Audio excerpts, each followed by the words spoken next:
दर्शकों ब्रेक तो बाद तुहाडा सब दा भरपूर स्वागत है। सो व्यूअर्स एंड वाले सैक्शन में गलबात करन जा रहे हैं कि आस्ट्रेलिया दीयां हिंदूत्वी जथेबंदियां वालों सिखां विच पाड़ पाउण दीयां कोशिशां लगातार जारी ने और गुरुद्वारा कमेटियां ते सिख जथेबंदियां नूं खबरदार होने की लोड़ है। सो इस बारे आपां गलबात करन जा रहे हैं और नाल ही गुरबाणी विचारां दी सांझ भी तुहाडे नाल पाई जाएगी। सो असीं चाहांगे कि तुसां नाल इसे तरह बने रहना। देखण सुनने लिखण लई तुहाडा सब दा बहुत बहुत शुक्रिया जी। डॉक्टर साहब की कहना चाहोगे? देखो बेशक मैलबर्न दी खालिस्तान रेफरेंडम दी एक यूनीक विक्टरी तो बाद हिंदू तवियां ने किवें अपने शनैनिगन्स शुरू किए, उस तो पहले ही किए हुए सी, उस तो बाद की है उहदे ते असीं कल बड़ी डिटेल च डिस्कस किया सी, जिन्होंने साडे व्यूअर्स वालों काफ़ी पसंद किया गया। पिछले 24 घंटे च बेशक एक तरह की चुप्पी है इन्हां दे फ्रंट तो, हालां ਅਸੀਂ ਜ਼ਿਕਰ ਕਰਾਂਗੇ ਕਿ ਅਡਾਨੀਆਂ ਦੀ ਜਿਹੜੀ ਕਰਤੂਤ ਹੈ ਇਹ ਸਾਰੀ ਫਰਾਡ ਵਾਲੀ, ਇਹ ਆਸਟ੍ਰੇਲੀਆ 'ਚ ਕਿਵੇਂ ਪ੍ਰਭਾਵਿਤ, ਆਸਟ੍ਰੇਲੀਆ ਕਿਵੇਂ ਪ੍ਰਭਾਵਿਤ ਹੈ ਔਰ ਦਾ ਆਸਟ੍ਰੇਲੀਅਨ ਜਿਹੜਾ ਮੇਨ ਸਟ੍ਰੀਮ ਉਹਨਾਂ ਦਾ ਨਿਊਜ਼ਪੇਪਰ ਹੈ ਉਹਨੇ ਕਿਵੇਂ ਇਸ ਦੇ ਉੱਤੇ ਆਰਟੀਕਲ ਦਿੱਤੇ ਨੇ।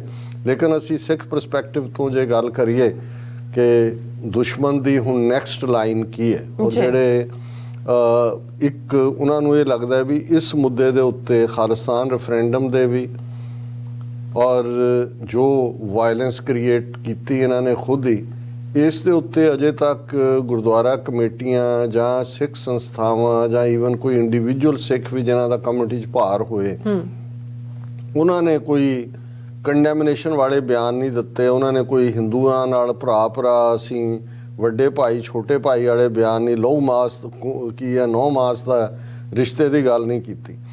और हुण उन्होंने कुछ इस किस्म के अपने जड़े उन्होंने रेंटा सिख जिन्होंने वो तैयार भी कर रहे हैं, कुछ ना कुछ सोशल मीडिया ते जो नज़र भी आ रहा है वो इस किस्म का टू प्रॉन्ग उन्होंने स्ट्रैटजी है। एक पासे तो उन्होंने ये है कि जी कुछ सिख एसोसीएशन जथेबंदियां गुरुद्वारा कमेटियां ये खुल के अगे आउण और कंडैम करन। ਜਦੋਂ ਤੁਸੀਂ ਕੰਡੈਮ ਕਰਦੇ ਹੋ ਇਹਦਾ ਮਤਲਬ ਇਹ ਹੁੰਦਾ ਹੈ ਕਿ ਐਜ਼ ਇਫ ਇਹ ਤੁਹਾਡੇ ਲੋਕਾਂ ਨੇ ਕੀਤਾ। ਹੁਣ ਜੇ ਉਹ 4 ਗੁਜਰਾਤੀ ਗੂਨ ਨਾ ਫੜੇ ਗਏ ਹੁੰਦੇ ਤੇ ਸ਼ਾਇਦ ਬਹੁਤ ਸਾਰੇ ਅੱਗੇ ਹੋਏ ਹੁੰਦੇ ਕਹਿਣ ਨੂੰ ਜੀ ਦੇਖੋ ਕੀ ਹੈ। ਹੁਣ ਇਹ ਤਾਂ ਜ਼ਾਹਰ ਹੈ ਵੀ ਕੰਮ ਇਹਨਾਂ ਦਾ ਆਪਣਾ।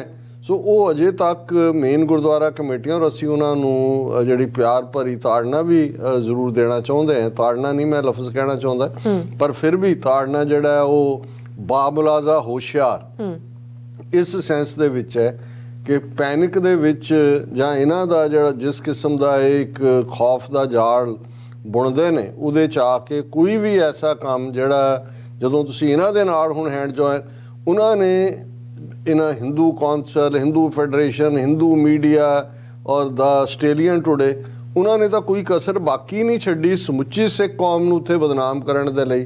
ਤਾਂ ਹੁਣ ਤੁਸੀਂ ਇਹਨਾਂ ਦੇ ਨਾਲ ਕਿਹੜੀ ਸਾਂਝ ਭਾਲਦੇ ਹੋ ਜਾਂ ਤੁਸੀਂ ਇਹਨਾਂ ਦੇ ਨਾਲ ਕਿਹੜਾ ਸਾਂਝਾ ਬਿਆਨ ਦੇਣਾ ਚਾਹੁੰਦੇ ਹੋ? ਸੋ ਇਹਨਾਂ ਦਾ ਇੱਕ ਯਤਨ ਹੈ ਕਿ ਭਾਈ ਇਸ ਕਿਸਮ ਦਾ ਕੁਛ ਆਇਆ ਔਰ ਇਸ ਕਿਸਮ ਦਾ ਇੱਕ ਅਟੈਂਪਟ ਇਹਨਾਂ ਨੇ ਜਿਹੜੀ ਬੇਸ਼ੱਕ ਸਟੇਟਮੈਂਟ ਤਾਂ 15 ਜਨਵਰੀ ਦੇ ਹਵਾਲੇ ਨਾਲ ਹੈ, ਉਦੋਂ ਅਜੇ ਰੈਫਰੈਂਡਮ ਨਹੀਂ ਸੀ ਹੋਇਆ, ਲੇਕਿਨ ਜਿਹੜੀ ਖੁਦ ਹੀ ਇਹਨਾਂ ਨੇ ਮੰਦਰਾਂ ਦੀ ਬੇਪਤੀ ਕਰਵਾਈ ਉਸ ਤੇ ਬੇਸ ਜਿਹੜੀ ਇਹ ਸਟੇਟਮੈਂਟ ਜਿਹੜੀ ਉਹਨਾਂ ਨੇ ਆਪਣੇ ਵੈਬ ਤੇ ਹੁਣ ਪਾਈ, ਪਰ ਇਹ ਡੇਟ ਲਾਈਨ 15 ਜਨਵਰੀ ਹੈ ਔਰ ਉਹਦੇ 'ਚ ਕੋਈ ਆਸਟ੍ਰੇਲੀਅਨ ਸਿੱਖ ਐਸੋਸੀਏਸ਼ਨ ਔਰ ਥੱਲੇ ਡਾਕਟਰ ਕਰਨਜੀਤ ਸਿੰਘ ਸੰਧੂ ਹੋ ਸਕਦਾ ਹੈ ਉਹਨਾਂ ਦੀ ਕੋਈ ਬਹੁਤਾ ਉਹਨਾਂ ਨੂੰ ਪਤਾ ਵੀ ਨਾ ਹੋਏ ਵੀ ਕਾਹਦੇ ਲਈ। ਉਹ ਤਾਂ ਕਿਸੇ ਨੂੰ ਵੀ ਕਹੋ ਜੀ ਪੀਸ ਨਾਲ ਰਹਿਣਾ, ਉਹਨਾਂ ਨੇ ਕਿਹਾ ਹੋਣਾ ਜੀ ਪੀਸ ਨਾਲ ਰਹਿਣਾ ਚਾਹੀਦਾ, ਪਰ ਉਹਨੂੰ ਉਹ ਇਸਤੇਮਾਲ ਕਰ ਰਹੇ ਨੇ ਇਹ ਕਹਿ ਕੇ ਕਿ ਵੀ this is a deliberate act of dividing the peace loving Hindu and Sikh communities.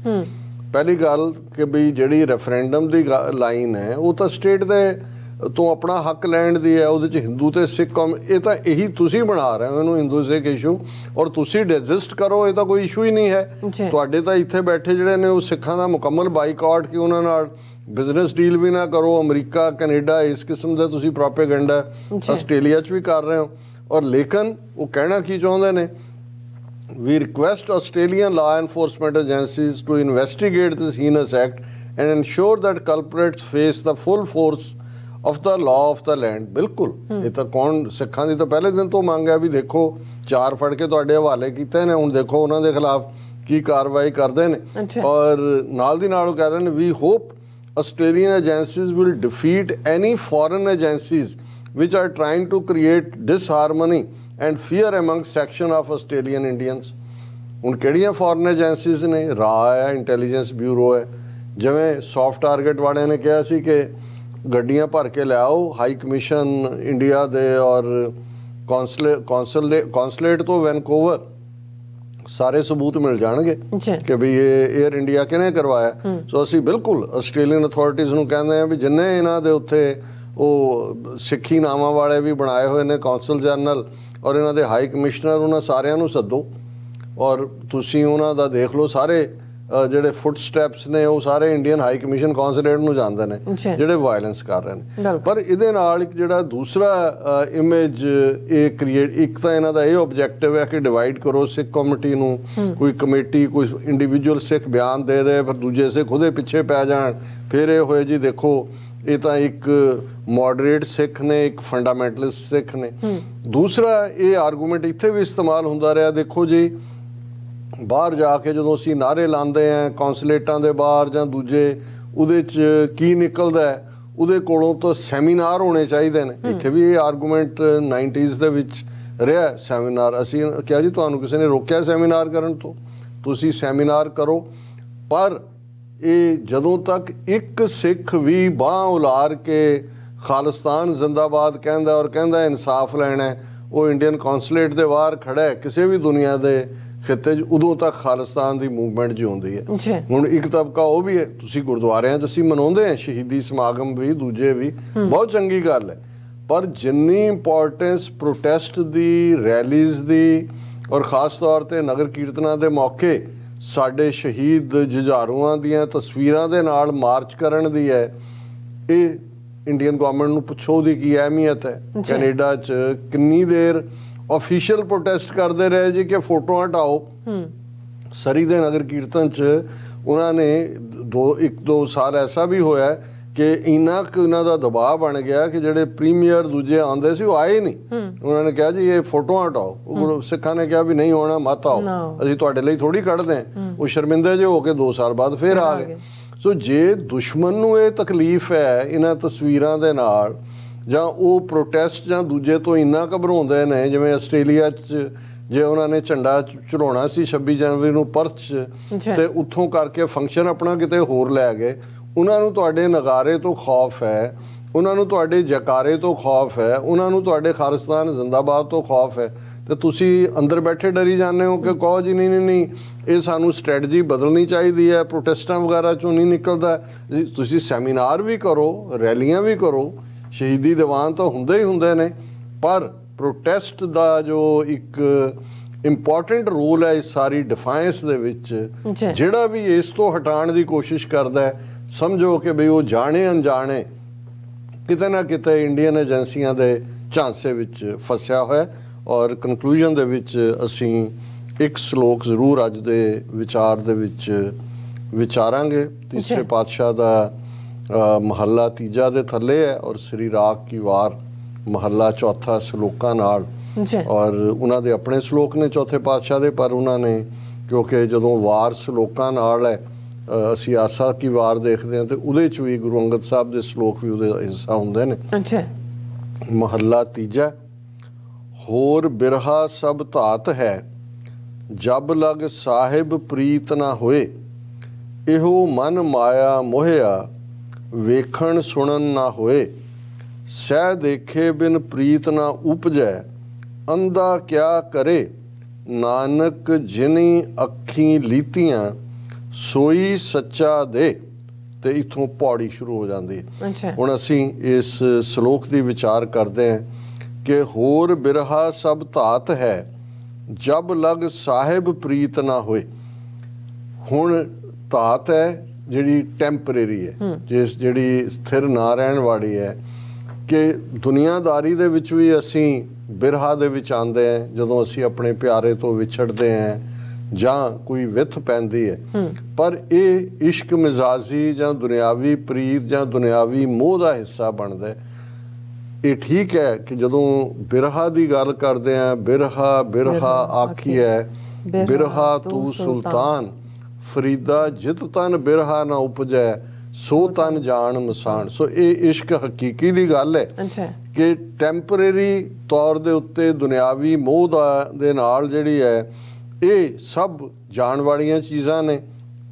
ਅਸਲੀ ਇਸ਼ਕ ਹਕੀਕੀ ਹੈ ਸਾਹਿਬ ਦੇ ਨਾਲ ਪ੍ਰੀਤ, ਕਿ ਜਦੋਂ ਤੱਕ ਸਾਹਿਬ ਨਾਲ ਪ੍ਰੀਤ ਨਾ ਹੋਏ। ਪਰ ਹੁੰਦਾ ਇਹ ਹੈ ਕਿ ਇਹੋ ਮਨ ਮਾਇਆ ਮੋਹਿਆ ਵੇਖਣ ਸੁਣਨ ਨਾ ਹੋਏ। ਇੰਨੇ ਕੁ ਪ੍ਰਭਾਵ ਨੇ ਮਾਇਆ ਦੇ ਸਾਡੀ ਸਾਰੇ ਜ਼ਿਹਨ ਦੇ ਉੱਤੇ ਕਿ ਬਹੁਤ ਵਾਰ ਸਾਡਾ ਮਨ ਜਿਹੜਾ ਉਹ ਦੁਨਿਆਵੀ ਇਸ ਪਕੜ ਦੇ ਵਿੱਚ ਫਸ ਜਾਂਦਾ ਹੈ। ਅਸੀਂ ਇਸ ਤੋਂ ਬਿਯੋਂਡ ਨਹੀਂ ਦੇਖ ਸਕਦੇ। ਫਿਰ ਜਦੋਂ ਮਾਇਆ ਦੇ ਵਿੱਚ ਫਸਿਆ ਹੁੰਦਾ ਹੈ ਤਾਂ ਜਿਵੇਂ ਬਾਣੀ 'ਚ ਅਸੀਂ ਪੜ੍ਹਦੇ ਹਾਂ ਕਿ ਮਾਇਆ ਧਾਰੀ ਅਤ ਅੰਨਾ ਬੋਲਾ, ਔਰ ਇਹੀ ਹੈ ਕਿ ਮੋਹਿਆ ਵੇਖਣ ਸੁਣਨ ਨਾ ਹੋਏ। ਜਦੋਂ ਮਾਇਆ ਦੇ ਵਿੱਚ ਫਾਇਆ ਹੋਇਆ ਕੋਈ ਨਾ ਫਿਰ ਕੁਛ ਨਜ਼ਰ ਆਉਂਦਾ ਨਾ ਫਿਰ ਕੁਛ ਸੁਣਦਾ। ਸਹਿ ਦੇਖੇ ਬਿਨ ਪ੍ਰੀਤ ਨਾ ਉਪਜੈ ਅੰਧਾ ਕਿਆ ਕਰੇ।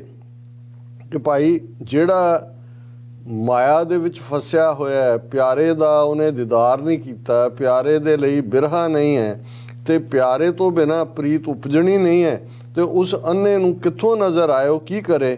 ਨਾਨਕ ਜਿਨ ਅੱਖੀਂ ਲੀਤੀਆਂ ਸੋਈ ਸੱਚਾ ਦੇ। ਕਿ ਉਸ ਹਾਲਤ ਦੇ ਵਿੱਚ ਰੱਬ ਦੇ ਅੱਗੇ ਨਤਮਸਤਕ ਹੋ ਕੇ ਆਪਣਾ ਆਪਾ ਸਰੈਂਡਰ ਕਰਕੇ ਕਿ ਹੇ ਵਾਹਿਗੁਰੂ, ਜੇ ਤੂੰ ਮੇਰੇ ਤੋਂ ਇਹ ਅੱਖਾਂ ਨਾਨਕ ਸਾ ਅਖੜੀਆਂ ਬਿਆਨ ਜਿਨ੍ਹਾਂ ਡਸੰਦੋ ਮਾਂ ਪੀਰੀ। ਹੁਣ ਪਿਰ ਦੀ ਗੱਲ ਹੈ ਕਿ ਉਹ ਅੱਖਾਂ ਹੋਰ ਹੁੰਦੀਆਂ ਨੇ, ਉਹ ਬਿਆਨ ਨੇ ਜਿਨ੍ਹਾਂ ਦੇ ਨਾਲ ਪਿਆਰਾ ਦੇਖਿਆ ਜਾਂਦਾ। ਪਰ ਹੇ ਵਾਹਿਗੁਰੂ, ਜੇ ਮੇਰੇ ਕੋਲ ਉਹ ਅੱਖਾਂ ਨਹੀਂ ਨੇ ਤੈਨੂੰ ਦੇਖਣ ਵਾਲੀਆਂ, ਤੂੰ ਹੀ ਖੋਈਆਂ ਹੋਈਆਂ ਨੇ, ਤੂੰ ਮੈਨੂੰ ਉਹ ਅੱਖਾਂ ਦੇ, ਉਹ ਬਿਆਨ ਵਾਲੀਆਂ ਅੱਖਾਂ ਦੇ ਜਿਹਦੇ ਨਾਲ ਮੈਂ ਤੇਰਾ ਦੀਦਾਰ ਕਰਾਂ। ਇਹ ਅੱਜ ਦਾ ਵਿਚਾਰ ਜੀ। ਡਾਕਟਰ ਸਾਹਿਬ ਤੁਹਾਡਾ ਬਹੁਤ ਬਹੁਤ ਧੰਨਵਾਦ। ਸੋ ਇਸ ਤਰ੍ਹਾਂ ਆਪਣੇ ਵਿਊਅਰਸ ਕੋਲ ਇਜਾਜ਼ਤ। ਵਿਊਅਰਸ, ਸਾਡੇ ਪ੍ਰੋਗਰਾਮ ਦਾ ਸਮਾਂ ਇੱਥੇ ਸਮਾਪਤ ਹੁੰਦਾ ਹੈ। ਤੁਸੀਂ ਆਪਣੀ ਰਾਏ ਤੇ ਸੁਝਾਅ ਸਾਨੂੰ ਭੇਜਣਾ ਭੁੱਲਣਾ ਸਾਡੇ ਇਸ ਪਤੇ ਤੇ SOS@TV84.TV ਤੇ ਅਸੀਂ ਆਪਣਾ ਪ੍ਰੋਗਰਾਮ ਲੈ ਕੇ ਫਿਰ ਦੁਬਾਰਾ ਤੁਹਾਡੇ ਰੂਬਰੂ ਹੋਵਾਂਗੇ। ਤਦ ਤੱਕ ਲਈ ਮੈਨੂੰ ਤੇ ਆਪਣਾ ਸੁਣਾ ਗਿਆ ਦੋ ਦੇਖਦੇ ਰਹੋ TV84। ਬੁਲਾ ਦਿਓ ਫਤਿਹ। ਵਾਹਿਗੁਰੂ ਜੀ ਕਾ ਖਾਲਸਾ, ਵਾਹਿਗੁਰੂ ਜੀ ਕੀ ਫਤਿਹ। ਰੱਬ ਰਾਖਾ।